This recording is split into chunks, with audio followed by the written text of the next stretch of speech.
Steve, when Vardis split up in the mid-1980s, how did you feel about not having set foot on stage for so long? Reluctant is the right way to phrase it, I suppose. I wasn't sure. I hadn't thought about it for all those years until Gary got hold of me and asked me to have a jam with him and Terry. And the sound was just like we were kids again, and the energy and the music had never gone away. I mean, I'd never sold my guitars, I still kept the instruments. So the same instruments you used? Yeah, I've still got them. I mean, I play a different guitar now, but that's only because the other ones are so old and they need setting up properly, and they're too fragile, really. Yeah. You know, But on the other hand, I think I was very. I didn't know whether it would work or not, and then when we did the rehearsal, we just had a vibe that this is like going to have possibilities, and I think it was Let's Go that we played that clinched the first rehearsal. Mm-hmm. Because up until Let's Go we were sort of playing and like it was good fun, but I weren't sure, and then we did Let's Go and we did it almost note perfect, didn't we? Well, I did, yeah. After 30 years, and we looked at each other and just went, fucking hell. Did we just remember that after 30 years? Like, and it was done, you know? Yeah, straight away. And then after 2 or 3 rehearsals, it just started to feel better and better. I playing around with equipment because I was struggling. I've got my old equipment, but I don't want to risk the old amps and the old gear, because when you play live shows, you have to get something that's going to be reliable, I feel. And it took me a while to find the right amp and guitar combination, which is still a Telecaster, and I use a Vox head now for the valves, just overloading the valves really. And I've managed to recapture the old sound, I think. And I mean, it felt strange, but as soon as we walked on stage at Brofast and started, and the fact that, you know, the people who remember us have still got the same enthusiasm and enjoy the music the same, and the music never changes, and even the new music still seems to get across, and it's like, well, it's crazy not to have a bit of fun. You know, yeah, of course.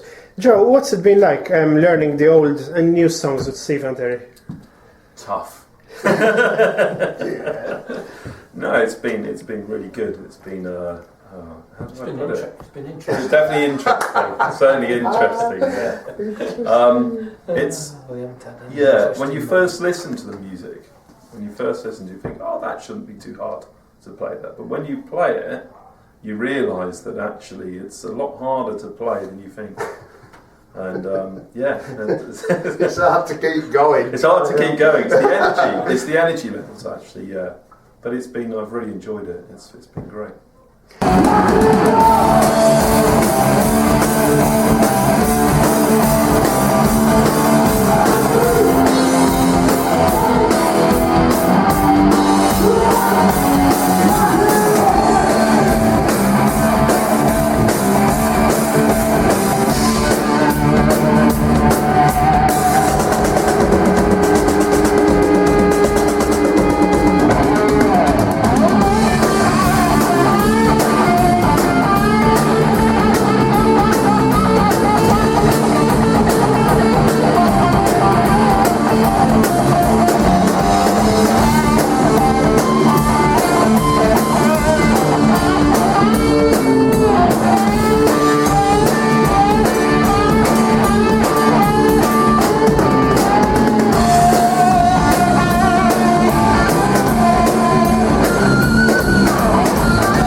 question I've been wanting to ask you for a while.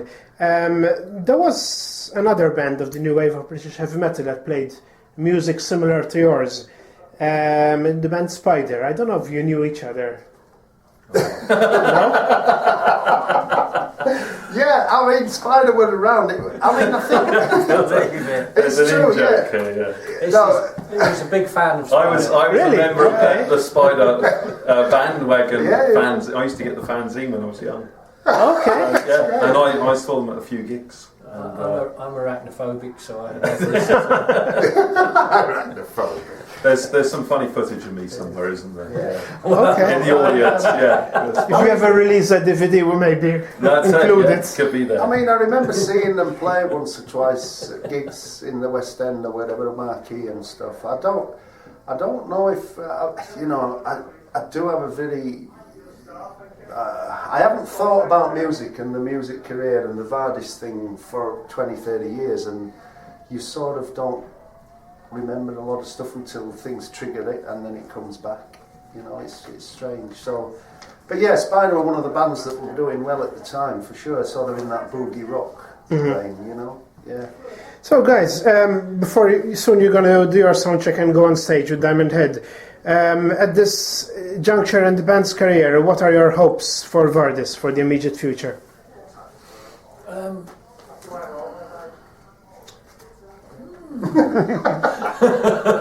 hadn't really thought further than tonight. No, I think we just want to keep getting out there and playing, and it's developing. We're developing it. It's developing in us. We're getting better. Yeah.